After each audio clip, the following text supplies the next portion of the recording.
Hi, Claudia. I am super excited to Hello. have you here. I've been looking through your content, and I know that you have such beautiful energy. And I'm really, really honored and proud to have you on the Sweet Empowerment podcast. And I've also seen that you have many, many areas of expertise. So we'll just, we have a topic at hand that we're going to go into, but I'm just going to allow this conversation to take flight in its own organic way. So welcome to the Sweet Empowerment podcast. Thank you, Kristen. Thank you for having me. It's a pleasure for me. And it's always a pleasure for me to talk about something that might be of interest. So, ask any question you think might be more relevant for your Awesome. audience. I would love to hear about a little bit about your backstory because you have so many Yeah. interests and gifts and talents. I mean, you got a lot going on Yeah. in Yeah. that brain and that spirit. And so if you could just give us a little brief backstory about how you came to do the work you do, both with the Jungian archetypes and your mediumship, all the things that you are doing, just a little bit about kind of introduce people to who Claudia Monacelli is. Okay. Okay. Well, first of all, my biggest hat is a university professor, and the thing that gave me the impetus to start my YouTube channel with another name, Christelle Martinet, actually, was a period of time that I was so upset with the university, patriarchal hierarchy, and I was always yelling and screaming in anger, angry. And so I thought, wait a minute, this is not me. I usually enjoy myself. I have to do something to enjoy myself. And I thought, well, maybe that means that context is telling me to take a step back. So it was really it was just out of off the top of my head. I said, well, what have I not done that I'm good at? And so I opened this YouTube channel and I started reading cards. And the response was remarkable. And it grew even more because I never showed my face. I'm camera shy.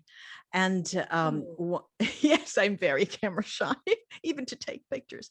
And one day, a subscriber said to me, you really should go live. And I thought, oh my God, live, live. What am I going to do live?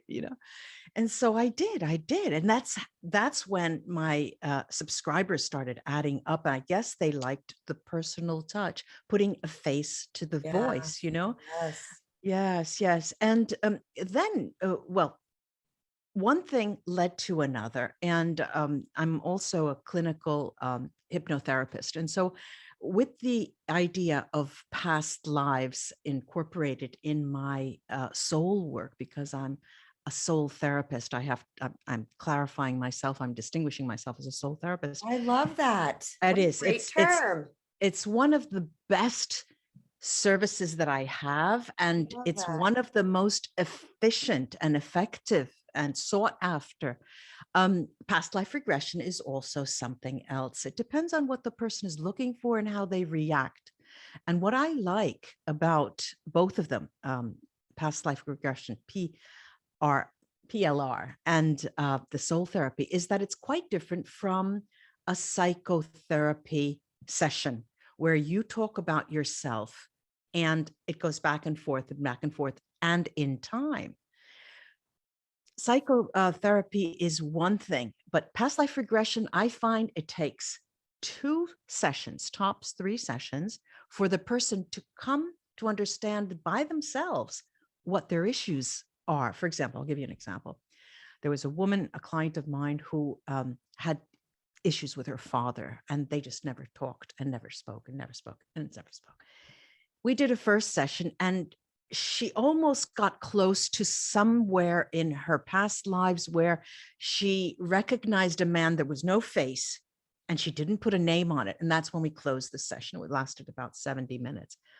Then she came back for a second, and this time only 2 sessions were necessary. The second session brought her into a life where she clearly saw that same person. It was in a different part of the world, but she knew and she recognized it as her dad. And then the whole storyline she played out for herself. And then, of course, there's a debriefing after the past life regression. And it was phenomenal. I mean, every time I work with a client like that, it makes literally the hair on my arm I stand bet. straight. It's fascinating. It's fascinating.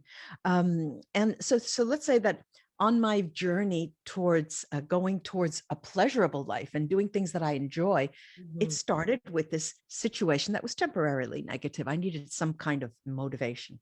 And what I found that as soon as I moved towards something that I liked, my university career improved remarkably. My publications, the nature of the topics that I was dealing with. I started working with topics that included women, for example. I started writing about, because I'm a social linguist. So I research I do a microanalysis, a very delicate microanalysis of language, both oral and written, of anything. And in that time, I started looking at TV series and television and cinema movies that portrayed women in a certain way. And so my idea was taking and analyzing women of power, not necessarily that they had power, they were in a political role, but that they were sort of, you know, influencers, Mhm. fixers, things like that. And I'll give you an example. One was, well, there were two that I probably can give you as an example. One was Scandal, the TV series Scandal, where Kerry Washington was the main character, and that was fashioned after a real fixer in Washington, D.C. And what was really interesting about that is that when you get into the nitty gritty of the language, you can find out how her position of power in language, because it's very easy to see through, you know, an analysis of pronouns, and I don't want to get too technical, Yeah, yeah. but it's fascinating, fascinating. And another one I did was at the time was oh, I can't remember the name. Is it something like Coming Home? With a protagonist who was bipolar. I can't remember. It was really violent. Well, she was an agent, a CIA agent or FBI agent, but there too, the power that she had sort of shifted because of her bipolar state.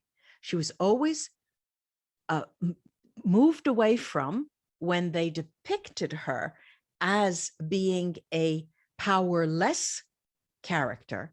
But when she was in her powerful character, she was really phenomenally powerful. And that's where men, this is how the TV series showed her, were fearful of her or Yes. were Right. worried about her. And so these kinds of things brought me then to write about women of power. And I decided not to do an academic book in that case. And I decided to write a book for the American market. And so that book came into the same idea, the media portraying women and representations of women, and how it's taken from true life, but how the series and the media influence women when they see that on television. And so it's morphed into something with a draft title now, Live Like You Have Superpowers, the magic of pleasure seeking. And that is in its book cover phase. And so that's the story of this other persona. And the book has also brought me to my podcast. And it was because of the book writing that I decided to make episodes reading out loud what I had written for certain chapters to make it come alive for me. And so it was, and then that made it possible for me to change content, change the wording. Certain words weren't clear. They were too academic. Change the register going down and up and things like that. Mhm, mhm. And so that's how the podcast started. And it was interesting because you may know with the work that you do, that a lot you put content into your show and you know what you're doing because you have an objective, right? but you never know what people think when they listen, the receiver of the content. And that's fascinating too. And you never have any clue unless somebody gives you feedback. And You are, yes, I've told this to people. I said, do you know how vulnerable and weird it is to have a podcast? Because doesn't have a comment feed under it or a like oh, button. We're right. just, it's blind faith. Yeah, We're it's just blind faith. And isn't it surprising though, that when it does get feedback, and it's happened to me, it hits you right under the belt. And for some reason, people are very, very, they overextend themselves with gratitude and things like that. Yes, When the they are negative, grateful. Yeah. when that negative comment comes, it really, really, I'm better at getting back the bad, let's say, negative comments, and understanding where it's coming from. And it actually is helpful. But all the same, it's never something you expect. And it's interesting. Whereas on YouTube, right under the video, 1, 2, 3, you get right away. All of the comments come. And in the beginning, when I first started the channel in 2014, I would cry. I didn't know how to deal with that. I just didn't know how to deal with that. And at one point I had to get away, a couple of months, because I thought I must be doing something wrong. And then I realized that there's a way of, it's your show. It is your show. And by golly, so I won't say something else. If it's my show, I should be able to put any content I want. And I can also monitor the comments. If there's a really negative comment, I'll just remove that. Yes. And it took a long time for me to understand that.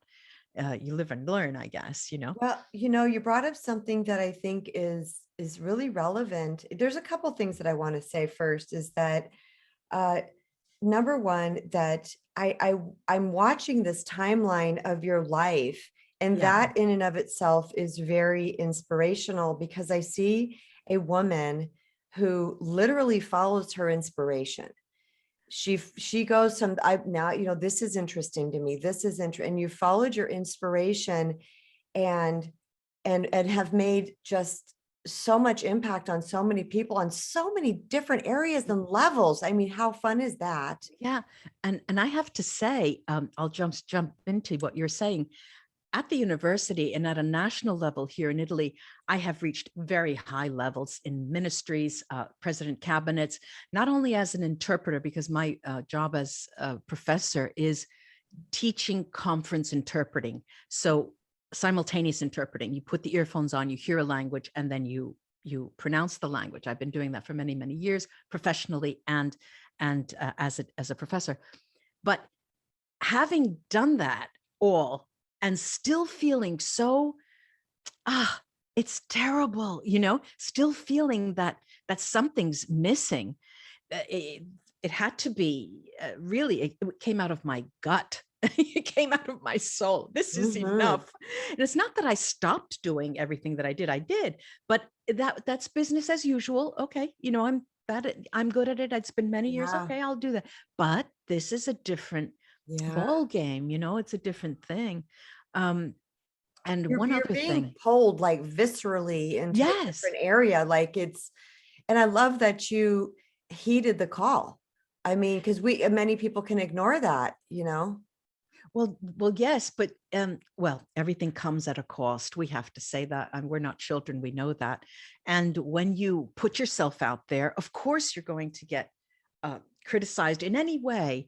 As a professor, we go to conferences, we write papers, we read papers, and people obviously criticize our work, but it's on a different scale, and it's in an academic world, and it's not on a grander scale. When I say I'm publishing a book in the United States, the readership is much more wide ranging, and it's quite a different thing. And there's another thing that I started getting into at a very early age as a child, and didn't understand until when I got older, and that is channeling. And I realized that the channeling that I do on live in internet on my YouTube channel, but more importantly, on a private basis through to clients, is one of the most rewarding things I've ever done. Literally, it is, and I know there's a calling there. I know that only particular souls come to me for help who have not passed, and I have to help them transition. They've been earthbound for whatever reason, and so that is yet another turn that's taken, that I've taken. And it's interesting. I don't know what I'll do next. I'll let you know. It's fascinating to me, but you've brought up a really good point that anytime you're some type of teacher or influencer, or you're, bold enough to get out in front of people, I think a lot of people don't understand that we really do open ourselves up to the critics and the criticism. And there's a lot of work to be done on our half. It's not like we just go, okay, great. I had a huge fear of public speaking, Claudia, huge fear of public speaking. Oh my So, God. yeah, there's work that we have to do, like deep internal work that we need to do to show up for what we're passionate about and driven to share. Because let's just talk about mediumship for a minute. That's something that there's a lot of critics out there in the world about. There's a lot of non-believers. There's a lot of naysayers. So having to show up to that, and I've known several mediums personally, so I've had these conversations, and I realize this is a real thing. And it is a real thing to break through that and just trust yourself. Maybe you can talk to us about that. Like, this is my gift. And what were the stages you had to go through, or how did you get comfortable with this gift that is not of this world, that people may not understand?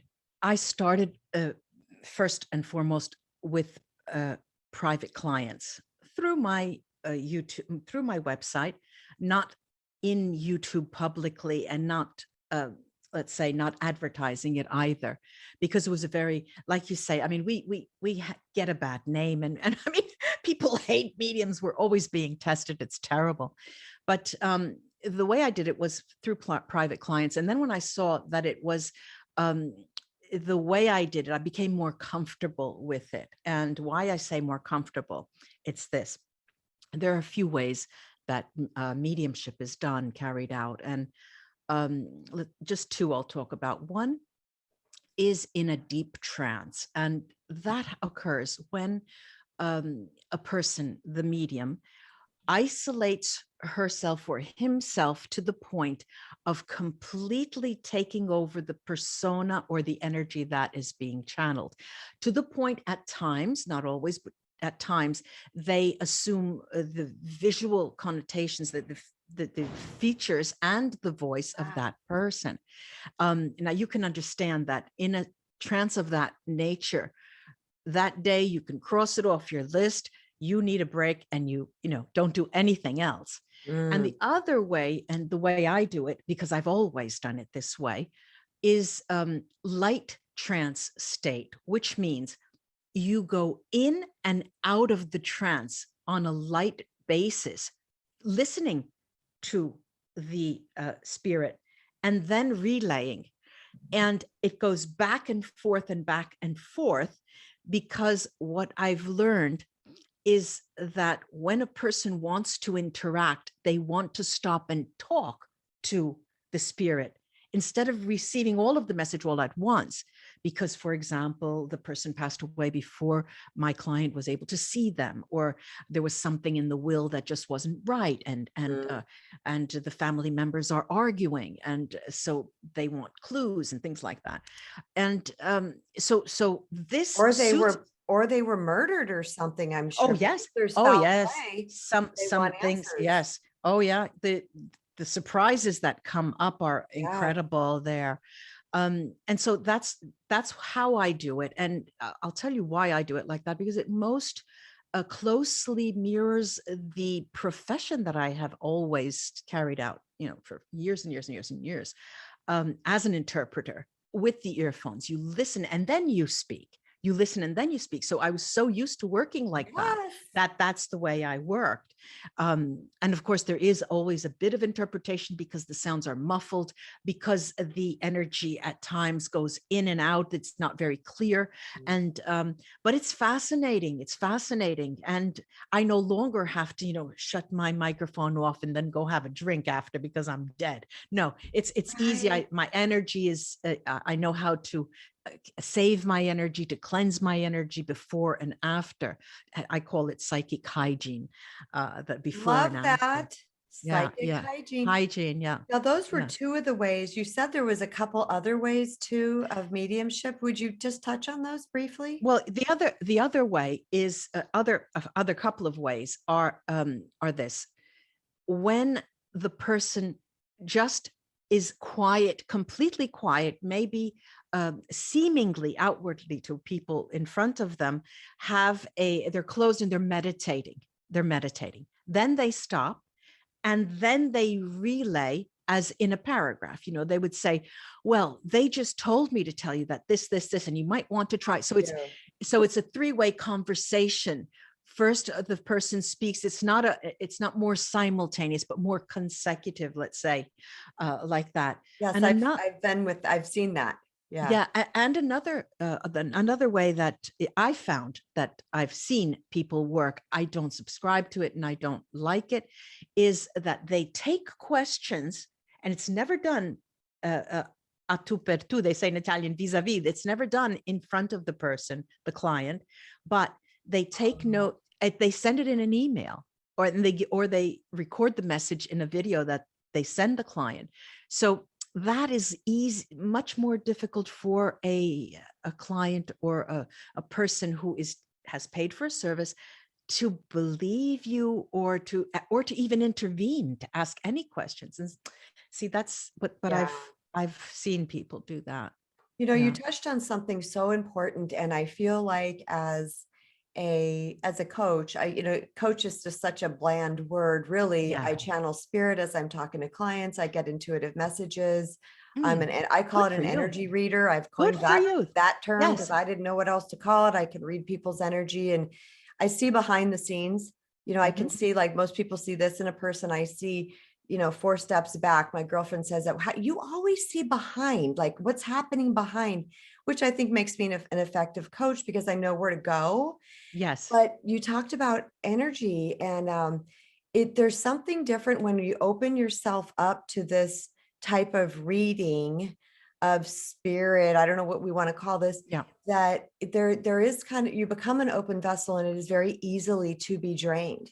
Oh, And yes. so for people who there's so many people out here with so many gifts, Claudia, and they don't know what's happening. So maybe somebody out there who's listening to this, I really hope we're speaking to him or her right now, even if it's one person. You are feeling this. What can they do to protect themselves and to clear? There are two things that have to be said. The first is that you mentioned the type of work that you do, and part of it is intuitive, part of it is psychic, part of it is reading an aura, and it's all about energy, right? And other people talk of having downloads. Have you ever heard that word? That was so surprising for me. What are they talking about? Why do they talk about downloads? And I realized that I get those too, though. Yeah, I realized that it's something that comes to them not solicited. Yes. Now that's tiring, because in my soul therapy work, I measure, one of the parts of the reading is to measure in percentages what percentage they have in terms of getting the information directly when they want, or having downloads. And so you can understand that when you're on a scale of 0 to 100, and you have 80% downloads and 20% possibility of getting something for you, that's tiring, because you have all of this information. I mean, you're studying, you're doing your shopping, and then all of a sudden you get this information. That's intrusion on my book, in my book. I never looked at it that way. Yes. And the idea for a psychic is to attune their skills to make it go to 100% and block out It's like putting up your not defenses, but just perimeter around you so you Yeah. can eat, sleep, Like an make, umbrella. yeah, right, a protection. And you, at least you could watch a movie without getting that. Sorry, but the noise, getting that. And so that's one thing that I wanted to mention. And that's interesting for people to know that you have these two possibilities. And it's something you work on. You work on it through concentration, through meditation. More or less, not everyone likes to meditate. I'm not one of those, because I grab it when I want it. And my meditation is like my mediumship. It's a light trance, very light trance. Mhm. Now, you mentioned what kind of things can people do to for psychic cleansing, right? Hygiene. If I say, Kristen, okay, you're going to see your client tonight at 9 o'clock, 6 o'clock, 5 p.m. And you know the types of work that client does, that you know what the problems they have. And of course, before you see in this person in your home, in your office, or wherever, even behind the computer screen, there is a sort of a process that you need to do for yourself so you can be ready psychically, physically, and mentally, emotionally for that person. Everyone Right. does it differently. Yeah. I don't know if I could give tips in that, because a lot of people have a strong sense of sound, and they like to hear music to get them to that space. A lot of people need to see things. They're visual. So using the senses in some way to get you attuned to that space. Mhm. When you leave the person, an hour, 45 minutes, 50 minutes, close the session, and you feel odd, and you see in perhaps that evening or the upcoming days, things start happening to you that are very odd. I'll give you an example. I'm a very healthy person, knock on wood. I never have any pain. And I like it that way. Yes, that's beautiful. When all of a sudden I walk down the street and I sprain my ankle wearing flat shoes, I think, okay, what's the matter with me? Yes. I should be looking where I'm going. Oh, The next day, the same thing happens a little more. And the third day, I actually sprain it. I know there's something up.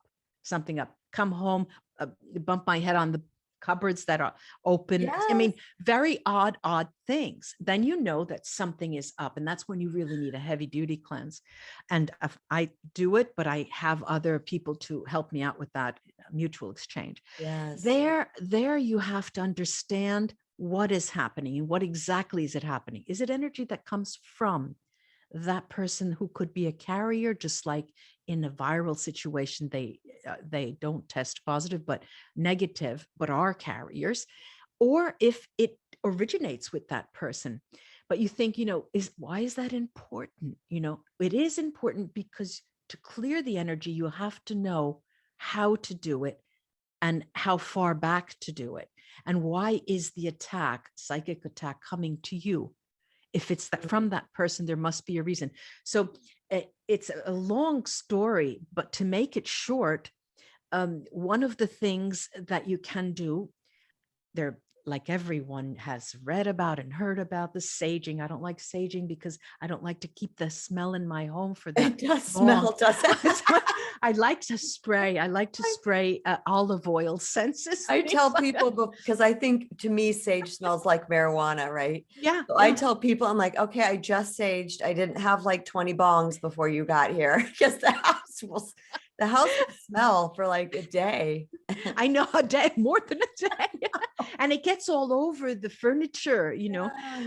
But I like to spray scents that are either lavender or olive oil. Really works for me. I like the sense of that olive See oil. that back there? What is that? Those are spray scents. I got those in Sedona. I love them. Oh, I good for spray you. a circle in my room. Yes. And that's excellent. Yeah. Excellent. And then, of course, that has to be backed up with any form of incantations, chanting, prayer, invocations, affirmations, whatever you call them. But the thing that really, really works is something that uses your vocal cords. And what I like to call it is the chanting, that Indian culture, that they Yes. have this sound of chanting, because it's a vibration and it vibrates the air, and it changes the vibration in your soul, really. I think I've said enough about that. You can cut me Oh, off. I know. Honestly, I'm just, gosh, you and I could talk for 45 hours, probably without a water break too. No, I love that. I love the whole chanting thing. And that, was introduced to me I don't even know. I lose track of time. I'm going to say 10 years ago, maybe. Right. The first time that I ever did that was in a Kundalini yoga studio with my friend who has that studio. And I was like, wow, this is cool. And he was talking What about the was vibration and what was the experience? What happened then? Can you remember? Can you it was, explain it? to me, it was very grounding. It was very very presence making. I felt like I just got in presence, and I felt almost in a way, I'm going to just try to explain it like it vibrated out yucky energy that was in me. Like it Yeah, just, yeah, like it kind of yeah, pushed it, rippled it yeah. out of my body sort of You feeling. could almost see it. Yeah, Yeah, it yeah. was, like, wow, anytime we do those type of things, because I wouldn't call myself a skeptic. I was raised by an extremely intuitive mother. I mean, Mm, this is not something I've seen dead people. I've had things happen to me, but yet when it comes to any new thing, like, oh, let's go to a drumming circle, I'm like, I'll go. But I go yeah. in with a healthy degree of, I don't even like to call it skepticism, just let me be open to this Mhm. experience instead of attaching what's going to happen here. And then I'm always surprised in a great way. I'm like, because I go in so neutral Yeah. with no expectation, but no negativity towards it. Mhm. I'm surprised. I'm like, okay, there's something to this chanting. Okay, Yeah, there's something to this yeah, drumming. Okay, yeah. there's something to the gong. Right, Okay, right. and Yeah, so I just love that I'm wide open, and I love that stuff. So right, don't right. think that your chanting conversation is amazing. One But word of caution, if I may. yes, When you're in a group of a shamanic journey or things like you're explaining now, or another very hunting ground, negative hunting ground, is a ooh, hospital situation, is that it's very fertile ground for the accumulation of negative energy. You may not even think of it that way, but oh no, I believe get me, it. it Yeah. is. And so you have to be very careful before you go into that. And when you come out, things just jump around. When it comes, what you were saying, it vibrated out. Well, that vibrating out goes somewhere. And Yeah, that's, yeah, yeah. So, yeah, so you have to be careful. Yeah. that makes sense. And also sometimes people, oh gosh, I don't even know how to word this without making it not sound PC. Sometimes people that are in really dark places will enter into those places Yes. and Yes. to maybe suck off of other people. Yeah. Yeah. That can be Yeah. a Yeah. Yeah. possibility as well.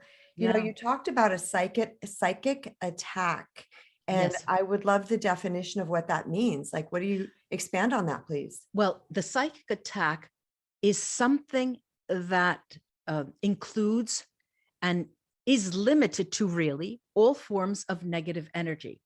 Now, Okay. Oh, there are a couple of two other things that I want to talk about, but now let me get to please this. go. Mhm. Um, with the coronavirus situation that started a few years ago, this forms of psychic attack have changed incredibly. What we're getting are, apart from people, energies, and group settings, what we're getting is something that travels far from us, not in presence, and no one understands that they're doing it. It grows on fear, trauma, Yes. anger, all of those situations, and it's just relayed.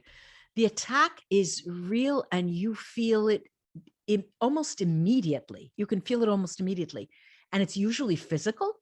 You can feel it come out in a physical sense. I don't know. All of a sudden, your finger starts to hurt where you never have pain. Like I said, That is so weird that you it's said that. well, it is. And I'll give it to you the way exactly. Now, age is not a factor for people to feel pain. When people start becoming older, they think, okay, well, my fingers feel funny, so it must be some kind of arthritis. No, not at all. Not at all. Pain is not a natural state.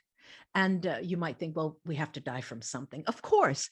But the people grow into their 80s and 90 walking on their own 2 feet and living in a certain way, not having to diet necessarily anyway, but it is, let's say, I know what I'm saying is a little bit contentious, all right? But people come to me when nothing else has worked, and I know they come for a reason. And so the job is very serious because they are full of it. They are really full of it. When someone comes to me, when they're in a wheelchair, they're dying, it's too late for me to deal with. I had a referral from another colleague, let's say, and he came from me. He was in a wheelchair. He was dying. He was a victim. He was Irish. He was a victim of sexual abuse in the church. And he, like others were as well, and he wanted to rebel. And it's a long story, fascinating as well. But there I said, look, I can try, but I'm telling you now, it's just not going to work. It's too far extended in time. I mean, he was a mess. He was literally a mess. Just for clarifications, when you're saying I can try, are you talking about reversing their energy, clearing their energy? Yes. Yes. In the nature of social stuckness. Soul therapy. Soul Okay. therapy means I go and look at the soul group of origin, where your soul originates, how many lifetimes it has, what your gifts are, what your life lessons are, what your specialization is. And then I go and look at all of the blocks and restrictions in those lives. And usually there are 3 to 5 I usually get, even in the oldest souls that I have. It's usually 5, not more than 5. There was 6 critical lifetimes where blocks and restriction, curses, vows, all implants occurred, and they have a storyline, and they need to, and plus the present life, because they're carried over. So the present life is where they feel these negative attachments. And I did that work on him. And I did it, pro bono, because I wanted to help, but I was absolutely sure it wouldn't work. And it didn't. It didn't. And he thanked me, and that was that. But you feel so sad that there's just nothing you could do. And that kind of a case is a limit case. Let's say it's one of the when everything fails. They are difficult. They're difficult. I mean, I had my own sibling, a sister of mine, who from out of the blue, completely out of the blue, she found that she had cancer and had 6 months to live at the very most. And what I was able to do with her was to ease pain and ease suffering. And had I been there earlier, it may have helped. But she lived far from me, and so we saw each other very, very little. But there too, when it hits close to home, it's very difficult, and there's that element of mystery, because sometimes we're not meant to know everything, and we're not meant to know we don't get all of the answers, and there's a reason for that. So there is a limit, and that's one of the most difficult things to accept. And I know I said I wanted to say a couple of more things. I can't. Can I change the subject? Yes, please. Yes. You said you were so frightful of public speaking, and I smiled because I've taught public speaking so many years, and I now coach dubbers, actors and singers and interpreters as well, to use their voice with a method. And that is fascinating. But I know what you mean. I really know what you mean. It was bad. It was, I know it's bad. It's bad. And it's not only the breathing that can help. I know it's bad. Yesterday, I was talking. I just felt the fear and did it anyway. I got on freaking public TV. I mean, I was invited on a morning show and I said yes, had a panic attack on the way down there. Oh I God. stared at the cameras. I mean, I couldn't believe I was sitting on a television stage, a live broadcast. And then I drove home and I was triumphant and I loved it. And it Yes, opened up yes. this whole new A world world, to a me. world.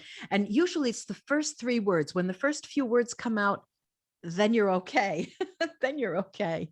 Right. Uh, I mean, it's maybe you can share a little bit. We're kind of jumping all over the place. I had a feeling sure, it it's would okay. go this way. I That's was okay. like, as I was researching you, I was like, yeah, this is not going to stay on one topic, which I absolutely love. Oh, thank But goodness. yeah, oh no, are you kidding me? This is my jam.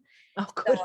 I'm thinking, well, the question I was going to ask you is, um, it's about finding courage. I mean, really to maybe you could talk about ways that you have been really fearful of something in your Okay. life, and not to do Okay. with a scary lion or a No, no, rapist, no. not that kind of Um, fear. this was the other thing that I wanted to jump in and talk Oh, about, because you good. mentioned, because initially you did mention archetypal readings. Now, my work in archetypes is this. And part of my entire book works with women, the goddess, the queen, the virgin, all of that, and the witch, of course. But there is a chapter on the four faces of fear, because all of us have four archetypal fears. And one is the victim, one is the inner child, one is the prostitute, whether it's a male or a female. And the last is oh my goodness, I can't remember. Oh, the saboteur, the person who sabotages, the role that sabotages you. And so when you talk about fear, you it's very difficult to think that we need to take care of our inner child, and the inner child is a very vulnerable role that we have inside ourselves. So Mhm. what do we usually do? We either embrace the victim, oh, I can't do that, it's not mine, or we trade our skills for something else, the inner prostitute. You get paid, you're willing to trade off in order not to be vulnerable. And then there's the saboteur that will, in any case, jump in and just ruin the possibility that you have of doing anything. It could base itself on your past experiences. It could base itself on those times in your dreams that something occurred and you don't want that to happen. But it's real, and I have to say that it's not only because you have stage fright or are difficult in front of a microphone or in public speaking. It exists irrespective of speaking in public. It exists in every single thing we do. All And aspects. it's a lifelong process, really. It's a lifelong process of managing, because they are there. They are there.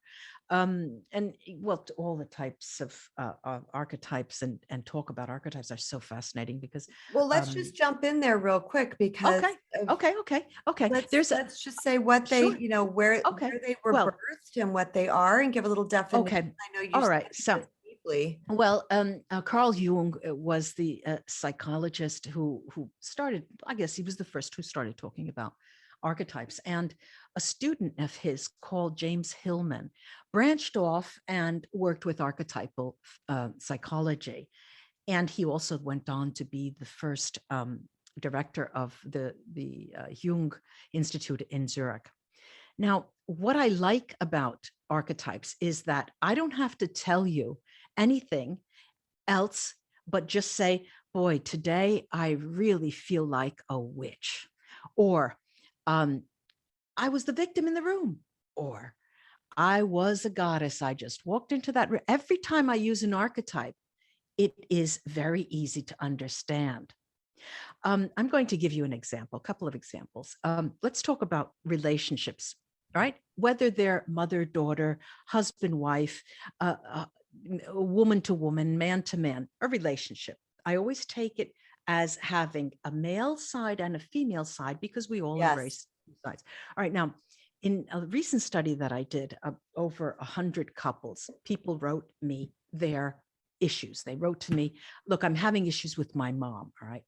Now, what I found in all of these hundreds of questions was that a very specific male archetype came out, was very common, and it was the king. And face to face with the king was a maiden. Now, listen to this. Interesting. Yeah, listen to this. And that was one of the most common. Now, when we talk about the king, self-esteem and self-respect motivate the king. And for the maiden, safety and security motivate the maiden. Mhm. He needs to feel vulnerable to change. And sometimes a tragic event is what makes him do it. So he needs to feel vulnerable so he can change. And sometimes a tragic event will do that. But she can help him relax and see the beauty in his world, but she's too naive and will only bring the king in him full force. She's his responsibility and under his control. Now, the funny thing is, she's very spontaneous and adventurous and can show him a good time. All right. He may not be too demanding of her at first. So because she's easygoing, she's innocent, she won't challenge him outright. He tries to protect her from the terrible vagaries of life. She needs in her life to stand on her own 2 feet. And the king wants to take care of her and isn't really interested in teaching her how to do that. And he could feel young again with her next to him and enjoys showing her off. She is his possession, and he doesn't think she can live without him. And she's more resourceful, though, than he thinks. She'll look up to him. He's the rock in her life, and he's her personal defender. But they clash if he lets down his guard and isn't there for her when she needs him. And what happens? After a while, his demands change her. She becomes harsh or jaded. And he'll wonder what happened to that sweet woman. And eventually she'll learn to stand up to him. And that's the end of that. Wow, interesting. Yeah, yeah. That's And I get, like, I can see that story playing out in so many relationships, just that yeah, right there. yeah. And if we have time for another one, I'll tell you Sure. another one. One of the, in the 100 couples study, this was 8% of them had this, the woman's man, the ladies' man archetype, and the maiden. So it's the same maiden as we talked about with the king. Now, for the woman's man, the ladies' man, loving and belonging motivate him, and safety and security motivate the maiden, as we heard. He needs to learn how to value himself as a man and stop running away from his responsibilities. And this isn't the maiden's specialty. She needs to work on being responsible too. But that's because she acts young, innocent, naive, and she's always living outside of society's rules. She's also very spontaneous and adventurous, just like she was with the king. And part of her project is that she has to increase her low self-esteem. She has to raise that. Now, the thing is that he can help her, but it's very limited.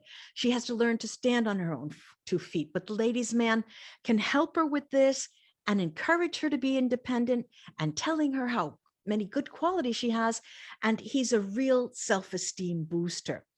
But they won't be there for each other physically. He'll be off playing the field, and so will she, because she doesn't have his support. And in the end, they both feel validated and renewed when they're together, but they will be bored. And he's not going to be able to teach her very much. And she finds out and realizes that he's not the man to stay or be the marrying kind. And that becomes the end of that. And so, you know, it's interesting to see how these characters play out, and how I get their archetype is through psychic means. You know, I have archetypal readings. Yeah. And it's fast. I've never been off once, and I've done thousands of them. It fascinates me too. It fascinates me. I can't believe it. You know, Yes, it's something so fascinating. Yeah. That's It's what keeps interesting. us coming back for more, because I'm telling you, when spirit drops some amazing something in your lap, it's like, why am I still shocked?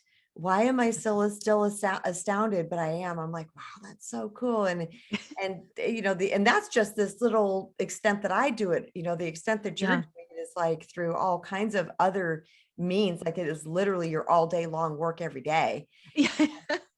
and it's so fascinating. But that's how I also know that it is spirit, because Yeah. it always has this air of wonder about it. Like, it Yeah. just can't be anything else. It just can't Yeah. be. And the thing is that it's sort of the way I explain it is there's an element of creativity.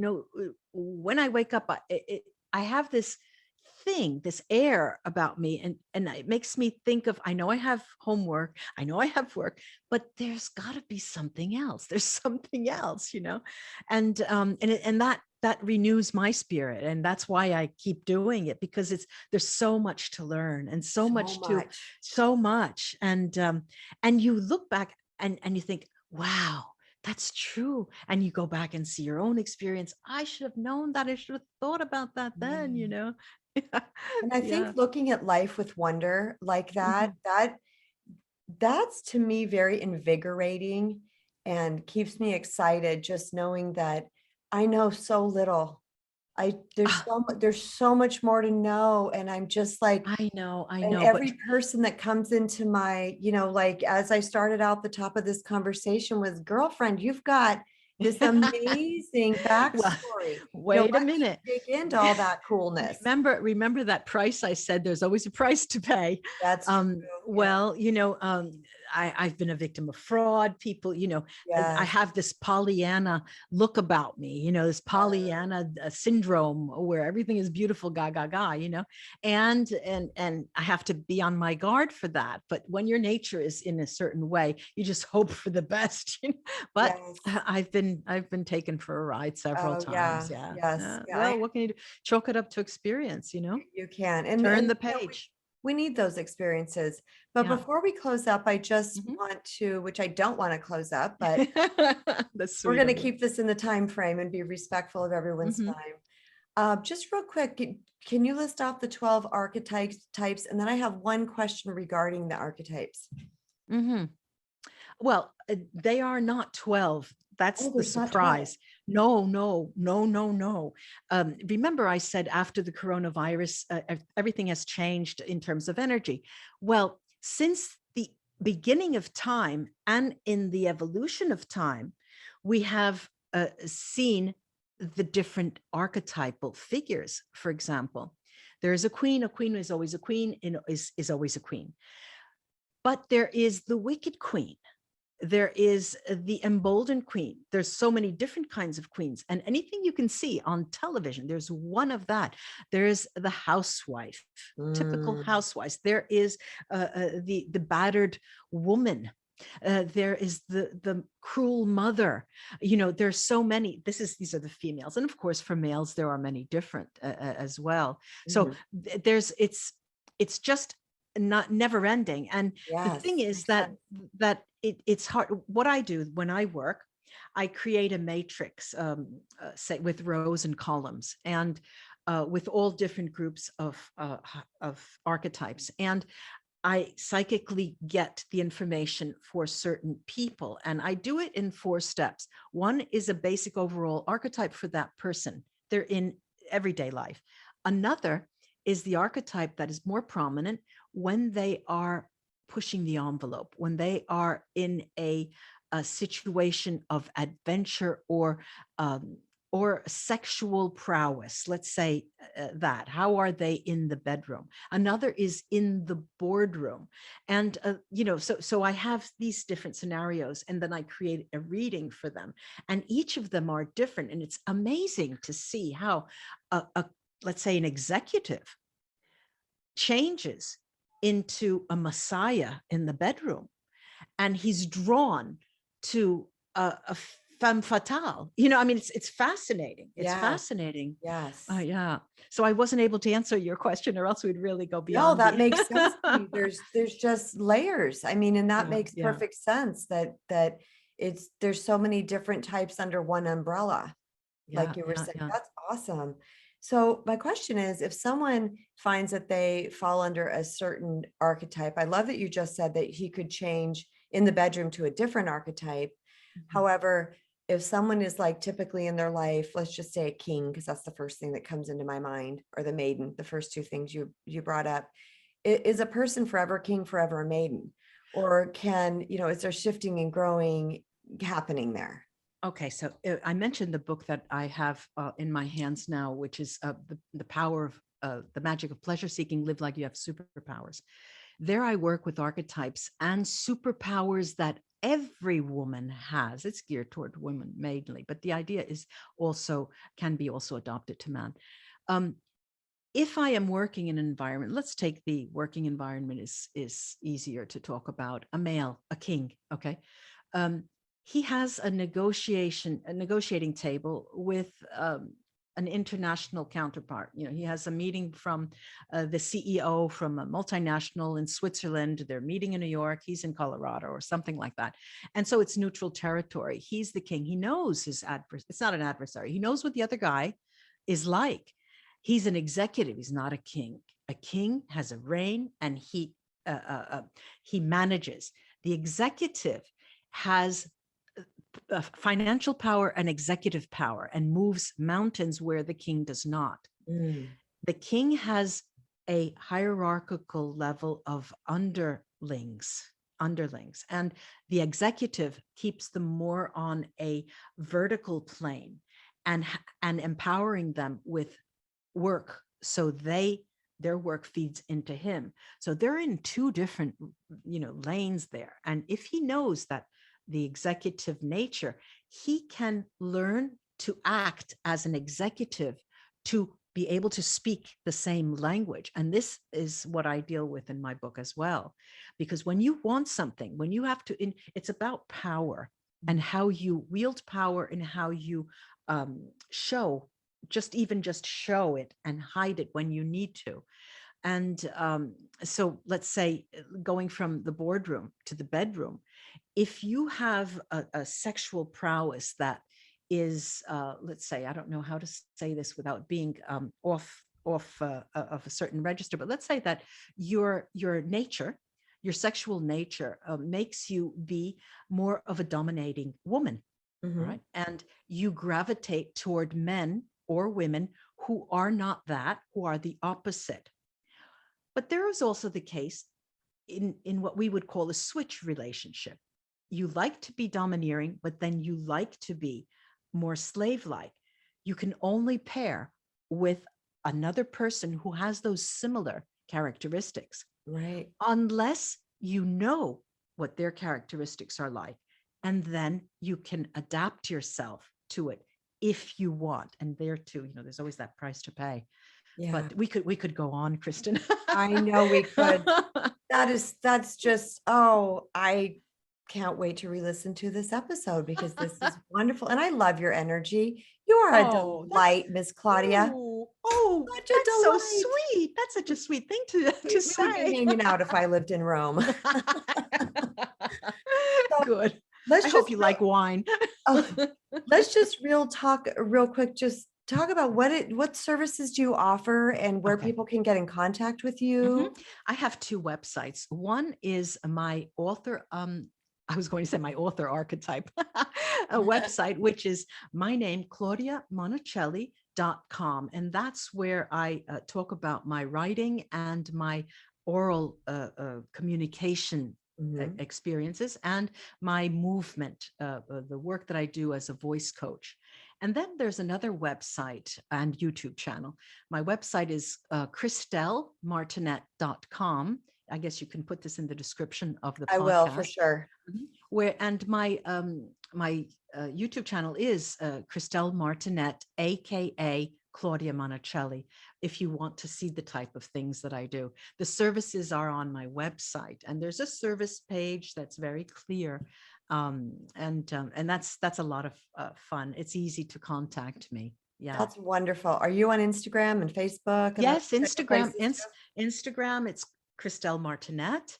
Then Beautiful. you read it, it's AKA Claudia Monacelli. And what else? Facebook, it is Christelle Martinet, AKA Claudia Awesome. Monacelli. And Twitter is Gr- Christelle Tarot. Beautiful. Well, gosh, thank you so much for blessing Thank us with you. your presence, Thank your you. wisdom, your light, your spirit, your amazingness. Oh, that's sweet. Thank Thank you you so so much much. It for was a being here. pleasure.